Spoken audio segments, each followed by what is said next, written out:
Legal dictation. 5 seconds. Comments.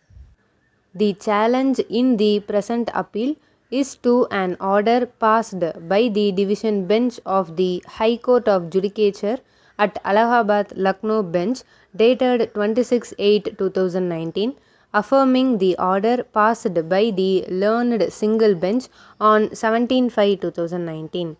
The writ petition filed before the High Court was to assail an order of punishment dated 26/10/2018, whereby the respondent 1 was ordered to be reverted to the minimum pay scale and the period of suspension was to be considered as a period spent by the employee in service.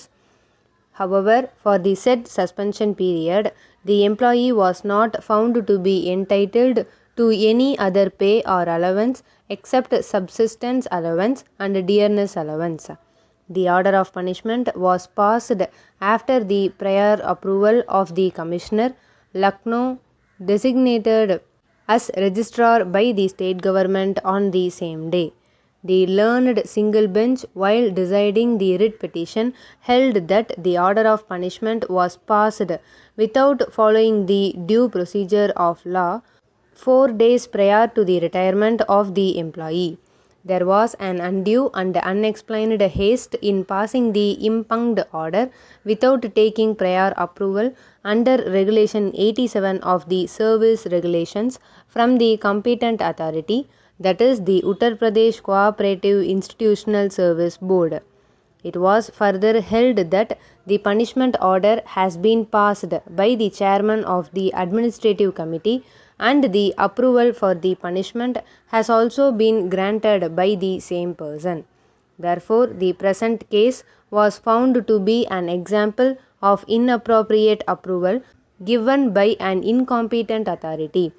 In the intra-court appeal, the Division Bench of the High Court referred to the inquiry reports dated 9/5/2014 and 15/10/2014 to hold that the employee has not been given any disagreement note, rather he was exonerated in those reports. However, it is to be noted that the Division Bench overlooked the fact that they were preliminary inquiries.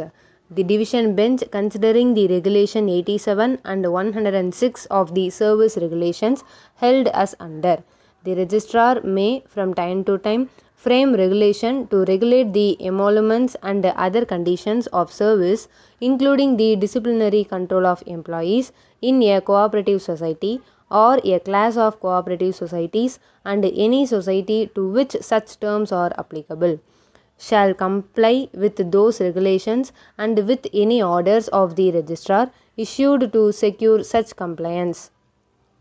The state government may constitute any authority or authorities in such manner as may be prescribed for the recruitment, training and disciplinary control of the employees of cooperative societies or a class of cooperative societies, and may require such authority or authorities to frame regulations regarding recruitment, emoluments, terms and conditions of service, including disciplinary control of such employees, and subject to the provisions contained in Section 70, settlement of disputes between an employee of a cooperative society and the society.